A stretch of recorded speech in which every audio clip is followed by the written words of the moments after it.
दोस्तों जैसा कि आप लोग जानते हैं कि UPSC, EPFO, APSC new exam का combined recruitment test coming Sunday को है। आप में से बहुत सारे बच्चे बहुत मेहनत करके इस एग्जाम को अटेम्प्ट करने जा रहे हैं।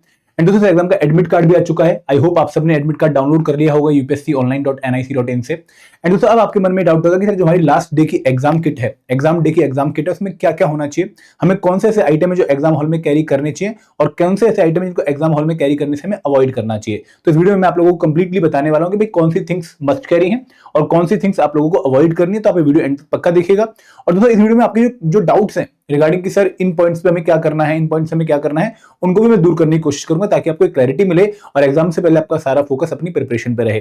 तो लेकिन आगे बढ़ने से पहले मैं आप लोगों से रिक्वेस्ट करूंगा कि भाई अगर अभी तक किसी बच्चे ने अच्छी प्रैक्टिस स्टार्ट नहीं करी है और कोई बच्चा फुल एंड टेस्ट सर्च कर रहा है तो आप हमारी टेस्ट सीरीज में एनरोल कर सकते हो।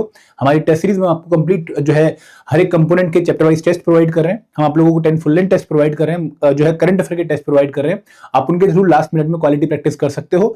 बट अगर आपने अभी तक नहीं करी तो ये आप टेस्ट सीरीज में, अगर आप ऑलरेडी प्रैक्टिस कर रहे हैं तो बहुत बढ़िया है, ठीक है। एंड दोस्तों हमारी टेस्ट सीरीज पे एक स्पेशल डिस्काउंट भी है 87% का, जिसको आप अवेल कर सकते हो by using the coupon code EPFO87। Link आपको वीडियो के डिस्क्रिप्शन में मिल जाएगा। अब दोस्तों हम क्या डिस्कस करने वाले हैं इस वीडियो में, सबसे पहले हम बात करेंगे कि what are the things you must carry, मतलब ऐसे आइटम जो आप लोगों को पक्का लेके जाने हैं, जिनके बिना आप लोगों को दिक्कत आ सकती है एग्जाम में या फिर आपको एग्जाम हॉल में एंट्री भी नहीं मिल सकती है। एंड दोस्तों what are the things you should not carry, कौन सी चीजें आपको अवॉइड करनी चाहिए कैरी करने से, ये भी मैं आप लोगों को बताने वाला हूं। तो देखो सबसे पहले हम जो हमारे एडमिट कार्ड पे या फिर जो हमारी इंस्ट्रक्शन एग्जाम की आई थी उनमें जो मैसेज लिखे हुए उनको पढ़ लेते हैं, ढंग से इंस्ट्रक्शन को पढ़ लेते हैं। तो पहले हमें एक इंस्ट्रक्शन देखने को मिली कि bring out the e admit card, मतलब आपको ई एडमिट कार्ड का प्रिंट आउट लेके जाना है with the original photo identity card as mentioned in the e admit card, ठीक है। तो ये दो आइटम हमें इस पर्टिकुलर इंस्ट्रक्शन से क्लियरली जो है जानने को मिल रहे हैं कि भाई आपको ई एडमिट कार्ड का प्रिंट आउट लेके आना है। अब दोस्तों बच्चों के मन में डाउट आता है कि भाई ये प्रिंट आउट जो है वो कलर्ड होना चाहिए या फिर ब्लैक एंड व्हाइट होना चाहिए। तो यहाँ पे मेरी सलाह आप लोगों को ये रहेगी कि भाई थोड़ा सा खर्चा एक्स्ट्रा हो जाएगा, बट कोशिश करें कि आप कलर्ड प्रिंट आउट ही लेके जाएं अपने एडमिट कार्ड का। आपको ओरिजिनल फोटो आइडेंटिटी प्रूफ लेके जाना है। अब बच्चों के मन में डाउट है कि सर कौन सा आइडेंटिटी प्रूफ चलेगा। देखो बेहतर ये रहेगा कि जो आपने अपलोड किया है ड्यूरिंग द फॉर्म फिलिंग वही आइडेंटिटी प्रूफ आप लेके जाइए। बट अगर आपको लगता है कि नहीं सर वो आइडेंटिटी प्रूफ हमें मिल नहीं रहा है, कोई और आइडेंटिटी प्रूफ हमारे पास है, तो आप कोई और आइडेंटिटी प्रूफ लेके आ सकते हैं। लेकिन उन्होंने यूपीएससी ने बोला कि वोटर आईडी हो गया, ठीक है, then it can be driving licence, then it can be Aadhaar card, it can be passport, it can be PAN card. आप इनमें से कोई भी एक वोटर आईडी लेके जा सकते हैं, ठीक है। आपका इलेक्शन आईडी कार्ड भी चल सकता है। तो आप इनमें से कोई भी आईडी प्रूफ लेके एग्जाम सेंटर में जाएंगे, लेकिन आईडी प्रूफ आपका ओरिजिनल होना चाहिए, बात आप लोगों ने ध्यान रखनी है। आपको फोटोकॉपी लेके नहीं जानी है, आपको ओरिजिनल फोटो आइडेंटिटी कार्ड लेके जाना है। और आपके आइडेंटिटी कार्ड में फोटो पक्का होनी चाहिए, ये पॉइंट में बहुत क्लियर यहाँ पर मेंशन किया गया है। इसके बाद यूज ऑफ नॉर्मल और simple wrist watches by candidate allowed inside the recruitment test room. तो जैसे हमारी नॉर्मल वॉच होती है, जैसे टाइटन की वॉच मैंने पहन रखी है, जो कि डिजिटल नहीं है, स्मार्ट नहीं है, ठीक है, इतने हमारे पास पैसे भी नहीं है, तो हम वो वॉच लेकर जा सकते हैं। इसके बाद आपको पेन अलाउड है, ठीक है, पेंसिल अलाउड है, कॉपीज ऑफ सेल्फ फोटोग्राफी। देखो यहाँ पे इन्होंने बहुत इंपॉर्टेंट तरीके से मेंशन कर दिया है कि भाई आप लोगों को ब्लैक बॉल पॉइंट पेन लेके जाना अलाउड है। आप लोग पेंसिल लेके भी एग्जाम सेंटर में जा सकते हैं। इसके अलावा आप लोगों को अपनी फोटोग्राफ साइज फोटो लेके जानी है। किस केस में मैं आपको बताता हूं। ये केस तब है भाई अगर मान लो आपके ई एडमिट कार्ड पे आपकी फोटो प्रिंट आउट करवाने के बाद क्लियर नहीं आ रही है, ब्लर फोटो आ रही है या फिर अच्छी फोटो नहीं, इससे आपकी पहचान नहीं हो पा रही कि भाई आप यही पर्सन हो, तो उस केस में आप लोगों ने 2 पासपोर्ट साइज फोटोग्राफ लेके जानी है, ठीक है। और ये पासपोर्ट साइज फोटोग्राफ आप लोगों को आपकी पहचान कराने में हेल्प करेंगे। अब दोस्तों यहाँ पे बहुत सारे बच्चों के डाउट आ रहे हैं। डाउट क्यों आ रहे हैं मैं आपको बता देता हूँ क्लैरिटी के साथ। देखो एक ना पॉइंट नंबर 17 है आपकी इंस्ट्रक्शंस में, एडमिट कार्ड की इंस्ट्रक्शन में, यहां पर मेंशन किया गया है कि भाई अगर आपकी फोटो क्लियर नहीं है, मतलब ब्लर है एडमिट कार्ड में, या फिर आपकी फोटो पे नेम एंड डेट मेंशन नहीं है। अब देखो ये जो पॉइंट है ना नेम एंड डेट वाला, अगर आप लोगों ने शायद ध्यान दिया हो फॉर्म फिल करते टाइम, जो मुझे भी अच्छे से याद है कि भाई आप लोगों से ऐसी फोटो मांगी नहीं गई थी जहां पर नेम और डेट आपकी फोटो के नीचे मेंशन हो। यूपीएससी सिविल सर्विस एग्जाम में ऐसी फोटो मांगते हैं, लेकिन ईपीएफओ एग्जाम में उन्होंने आपसे ऐसी फोटो नहीं मांगी कि भाई आप ऐसी फोटो अपलोड करिए फॉर्म फिल करते टाइम पर जहां पर 75% स्पेस पे आपकी फोटो हो और बाकी 25% स्पेस पे आपका name and date of the photo mention हो। ऐसी रिक्वायरमेंट इन्होंने फॉर्म फिलिंग के टाइम पर नहीं दी थी, जहां तक हमारी नॉलेज हमें कहती है। बट दोस्तों अब इन्होंने ऐसा बोला है कि भाई अगर आपकी फोटो ब्लर है या फिर आपकी फोटो में नेम एंड डेट मेंशन नहीं है, तो उस केस में आप लोगों को 2 पासपोर्ट साइज फोटोग्राफ लेकर जानी है एडिशनल, ठीक है, along with E admit card and original ID proof. और इस पासपोर्ट साइज फोटोग्राफ में आपका नेम एंड डेट मेंशन होना चाहिए। मतलब अब ये वाली कंडीशन उन्होंने बोल दी कि भाई आपकी पासपोर्ट साइज फोटोग्राफ्स आप जो लेकर आएंगे वो ऐसी होनी चाहिए जहां पर नीचे नेम और डेट मेंशन हो और 75 पे आपकी फोटो हो।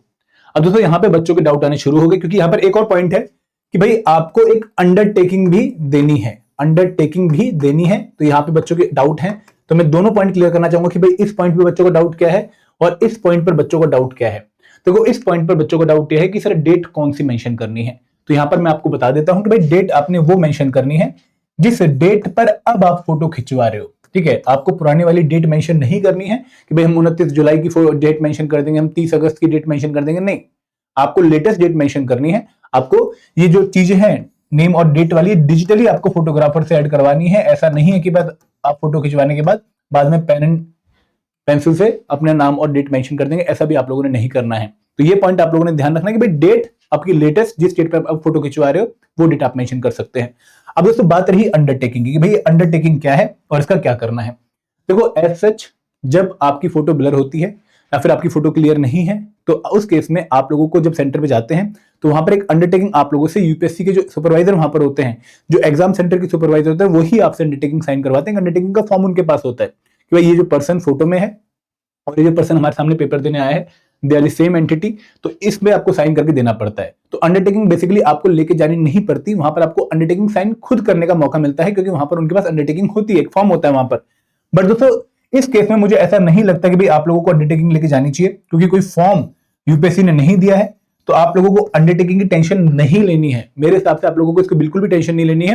हाँ, अगर आप एक जो है सेफ साइड पे चलना चाहें तो एक प्लेन व्हाइट पेज पक्का लेके जाइएगा, एक प्लेन व्हाइट पेज पक्का लेके जाइएगा। उस प्लेन व्हाइट पेज पे आप जो है एक लेटर की तरह लिख के लेके जाइएगा कि भाई this is to inform you that the person in the e admit card and the person here is the same person and I hereby duly agree with this. और आप एक साइन करके वहां पर दे दीजिए अपना नाम, रोल नंबर और एप्लीकेशन नंबर मेंशन करके। आप ये लेटर लिख के लेके जा सकते हैं और ये लेटर आप लोगों को हेल्प करेगी अगर मान लो वहां पर उन्होंने आपसे कोई अंडरटेकिंग मांगी, क्योंकि यूपीएससी ने अभी तक कोई फॉर्म रिलीज नहीं किया है।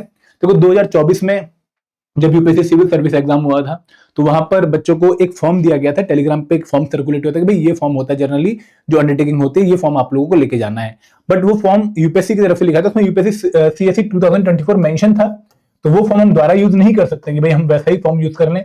और ना ही हम आपको कोई ऐसा फेक फॉर्म बना के देना चाहते हैं अपनी तरफ से, या फिर कोई ऐसा सैंपल फॉर्म बना के देना चाहते हैं, ऐसा टेम्पलेट फॉर्म नहीं बना के देना चाहते कि भाई आप उसको लेके जाओ और बाद में यूपीएससी मना कर दे और आपको वहां पे बहुत ज्यादा प्रॉब्लम हो।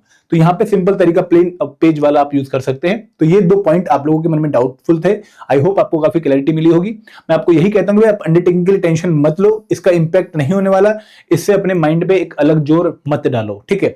आगे बढ़े तो यहाँ पे अब इन पर्टिकुलर पॉइंट से जो हमने यहाँ पर नोट किए हैं, इनसे हमें कौन कौन से आइटम लेके जाने एग्जामिनेशन हॉल में, ध्यान समझ लीजिएगा। हमें print out of admit card लेके जाना है, ठीक है, कलर प्रिंट आउट। हमें ओरिजिनल आईडी प्रूफ लेके जाना है। हमें ब्लैक बॉल पॉइंट पेन और एक पेंसिल लेके जानी है। पेंसिल आप अवॉइड कर सकते हो अगर आपको पेन का ही यूज करना है केवल पेपर में, लेकिन कुछ बच्चों को आदत होती है कि भाई हम बाद में रब करना चाहते हैं, हम ये करना चाहते हैं, आप पेंसिल लेके जाइए। 2 passport size photograph with name and date mention on the photograph digitally and simple और नॉर्मल रिस्ट वॉचेस, ये आप लोगों को चीजें लेके जानी है क्योंकि ये आपको एग्जाम पेपर में हेल्प करने वाली हैं। अब दोस्तों बात करते हैं कि what are the things to avoid, कौन सी चीजें लेके नहीं जानी है। देखो कोई भी इलेक्ट्रॉनिक इक्विपमेंट लाइक मोबाइल, ठीक है, या प्रोग्रामेबल डिवाइस पेन ड्राइव वगैरह आपको अवॉइड करने। वैसे भी देखो आप सिर्फ मोबाइल ही लेके जाते हो जनरली, और तो कोई हैवी इक्विपमेंट आप लेके नहीं जाते हो, तो मोबाइल भी आप लोगों को बाहर ही रख के जाना पड़ेगा, फिर एक ऐसे पर्सन को सौंप के जाना पड़ेगा जो आपके साथ आया हो, ठीक है। आपको डिजिटल वॉच लेकर नहीं जानी है, अलाउड ही नहीं है स्मार्ट वॉचेस वगैरह। अब वहां पे जाके फ्रस्ट्रेट मत करिएगा खुद को, पहले से ही ध्यान रखिए कि भाई आपने एप्पल की वॉच या फिर जो भी आपके पास डिजिटल वॉच है, स्मार्ट वॉच है, वो घर पे ही छोड़ दी हो क्योंकि महंगी आइटम है। इसके अलावा bags, valuable and costly item भी वहां पर आप लोगों को स्टोर करने का मौका नहीं दिया जाएगा। सेंटर के बाहर ही आप लोगों को बोला जाएगा कि भाई वहां पे छोड़ दो, तो आपको किसी अपनी या किसी और की जिम्मेदारी पे ही उसको छोड़ना पड़ेगा। यूपीएससी आपके सामान के लिए जिम्मेदार नहीं होगा। तो यहाँ पे ये आइटम मैं आप लोगों से रिक्वेस्ट यही करूंगा कि भाई जहां भी आप रुक रहे हैं या फिर जहां भी आप हैं वहां पर ही रख के जाइए, आपको ये आइटम अंदर ले जाने नहीं दिएंगे। आपका काफी बच्चों को भी डाउट होता है कि सर ईयर रिंग, ठीक है, कड़ा, ये सब अलाउड होता है यूपीएससी के केस में, ठीक है। यूपीएससी आपसे इतना जो है ज्यादा स्ट्रिक्टनेस नहीं बरतता है। हाँ, आपकी जो डिजिटल चाबियां हैं वो शायद आपसे रखवा सकते हैं, लेकिन जो आपकी नॉर्मल एक्टिवा की चाबी वो आप अंदर लेके जा सकते हैं। तो अगेन ये पॉइंट आप लोगों को क्लियर होने चाहिए। जो बहुत बच्चे पुराने खिलाड़ी हैं, जो यूपीएससी के बार बार एग्जाम दे चुके हैं, उनको ये चीजें बहुत नॉर्मल लग रही होंगी, लेकिन जो बच्चा पहली बार एपीएफसी का एग्जाम देने जा रहा है उसको शायद ये सीरियस लग रही होंगी। ठीक है, तो यहाँ पे ये पॉइंट्स आप लोगों को क्लियर होंगे। आई होप आपके सारे डाउट क्लियर भी हो गए होंगे। अब दोस्तों मैं दोबारा से रिटेट करना चाहूंगा, अगर किसी बच्चे ने अभी तक प्रैक्टिस नहीं करी है और एक क्वालिटी प्रैक्टिस करना चाहता है लास्ट मोमेंट में फुल लेंथ टेस्ट देके, तो हमारी टेस्ट सीरीज आप लोगों का वेट कर रही है। स्पेशल डिस्काउंट भी है ईपीएफओ 87 कूपन कोड के थ्रू 87% का, और आप यहाँ पे 10 फुल लेंथ टेस्ट को देख सकते हैं। और अगर आपको इसमें एनरोल करना है तो लिंक आपको वीडियो को डिस्क्रिप्शन में मिल जाएगा। This is all from my side. Thank you very much. जय हिंद, जय भारत।